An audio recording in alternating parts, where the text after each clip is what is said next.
మీరు ఎన్నో ఉద్యమాలు చేశారు, ఎన్నో పోరాటాలు చేశారు. ఉర్దూ రెండో భాష చేయాలంటే ఎవరు ఒప్పుకోకపోతే నేను ఆ రోజు 24 జిల్లాల్లో 13 జిల్లాల్లో ఉర్దూ రెండో భాష చేసిన తెలుగుదేశం పార్టీది. మైనారిటీ ఫైనాన్స్ కార్పొరేషన్ పెట్టింది తెలుగుదేశం పార్టీ. ఉర్దూ అకాడమీ పెట్టింది తెలుగుదేశం పార్టీ. వక్ఫ్ బోర్డు ఆస్తుల్ని పరిరక్షించిన పార్టీ తెలుగుదేశం పార్టీ. ఆ విషయం మీరు గుర్తుపెట్టుకోవాలి. సమైక్య ఆంధ్రప్రదేశ్లోనే నేను ఆ రోజు ఒక ట్రిబ్యునల్ వేసి ఆడిట్ చేపించా ఆస్తులన్నీ. ఈ ఆస్తులు అన్యాక్రాంతం కాకూడదని, శాశ్వతంగా మీకు ఉండాలని ఆ రోజు నుంచే ప్రయత్నం చేస్తూ వచ్చాం.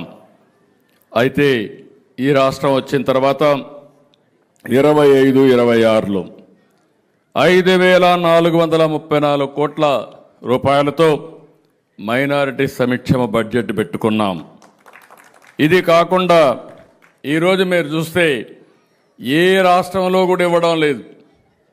మన రాష్ట్రంలో కొన్ని ఇబ్బందులు ఉన్నాయి, మీరు గుర్తుపెట్టుకోవాలి. ఆ ఇబ్బందులు నేను ఆ రోజు హైదరాబాద్ని అన్ని విధాలా అభివృద్ధి చేశాను. నేను దృష్టిలో పెట్టుకున్నది ఓల్డ్ సిటీ పక్కన ఎయిర్పోర్ట్ కట్టాను, మీరు గుర్తుపెట్టుకోవాలి. నేను దూరదృష్టితో కట్టాను అది కూడా. అదే మరి ఒక ఔటర్ రింగ్ రోడ్ వేస్తే ఈరోజు మీరు చూస్తే హైదరాబాద్లో ఉండే ముస్లిమ్స్ అంతా బ్రహ్మాండంగా కోటీశ్వరులు లక్షాధికారులు అయ్యారంటే అది ఆ రోజు నేను చేసిన పని అని చెప్పి నేను మీకు తెలియజేస్తున్నా. నేను ఎప్పుడూ ఒకటి చెప్పేవాడిని, హైదరాబాద్కి ఎవరు వచ్చినా నేరుగా పోయి ఓల్డ్ సిటీలో షాపింగ్ చేసే విధంగా పెరల్స్ని ప్రమోట్ చేసింది కూడా తెలుగుదేశం పార్టీ. హైదరాబాద్ బిర్యానీని కూడా ప్రమోట్ చేశాం. ప్రపంచం మొత్తం హైదరాబాద్ బిర్యానీ అంటే దానికి ఒక ఛామ్ క్రియేట్ చేసే పరిస్థితికి వచ్చామంటే, ఇంకొక పక్క ఆ రోజు ప్యాలెస్ ఉంటే, పలక్నమా ప్యాలెస్ ఉంటే నిజాం సంస్కృతిని కాపాడడానికి ఒక బ్రహ్మాండమైన హోటల్ పెట్టి దాన్ని కూడా పరిరక్షించామని చెప్పి కూడా నేను మీకు తెలియజేస్తాను. 1-2 కాదు, నేను వారసత్వాన్ని కాపాడడం కోసం అన్ని విధాల ప్రయత్నం చేశాం. అదే సమయంలో ఈరోజు మనకు చాలా ఇబ్బందులు వచ్చినా ఏ పేదవాళ్లకు ఇబ్బంది ఉండకూడదని సూపర్ 6 చెప్పా, చేసి చూపించిన పార్టీ ఎన్డీఏ. నేను చాలాసార్లు మిమ్మల్ని చూశాను. నేను ఏ పని చేసినా ఏమాత్రం ఆలోచించకుండా నేనుంటే మీరు క్షేమంగా ఉంటారని ఆటోమేటిక్గా ఓట్లేసిన విషయాన్ని నేను ఎప్పుడూ మరిచిపోలేను నా జీవితంలో.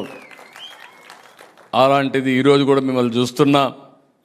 నేను అందుకని మీ అందరికీ కూడా విజ్ఞప్తి చేస్తున్నా, కష్టాలున్నా పెన్షన్లు 4,000, 6,000, 10,000, 15,000 ఇచ్చే ఏకైక పార్టీ భారతదేశంలో ఆంధ్రప్రదేశ్లో ఉండే ఎన్డీఏ అని చెప్పి కూడా నేను మీకు తెలియజేస్తున్నా.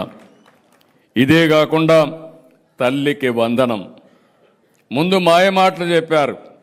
ఈరోజు ఎంతమంది పిల్లలుంటే అంతమందికి తల్లికి వందనం ఇస్తానంటే ఇచ్చి నిరూపించుకున్నా ఎక్కువ బెనిఫిట్ అయింది మా మైనారిటీ సోదరిమణులే, మా ఆడబిడ్డలే.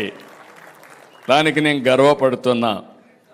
ఇంకో పక్క మీరు ఒకసారి ఆలోచిస్తే ఈరోజు దీపం, మా ఆడబిడ్డలకు దీపం పెట్టి వంట గ్యాస్ సిలిండర్లు ఒకప్పుడు ఉచితంగా ఇచ్చా, ఇప్పుడు 3 సిలిండర్లు ఉచితంగా సంవత్సరానికి ఇచ్చే కార్యక్రమాన్ని తీసుకున్నా.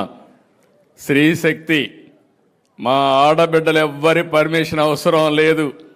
రాష్ట్రంలో ఎక్కడ తిరగాలన్నా తిరిగే స్వేచ్ఛ మా ఆడబిడ్డలకు ఇచ్చిన పార్టీ ఎన్డీఏ అని చెప్పి కూడా నేను మీకు తెలియజేస్తున్నా.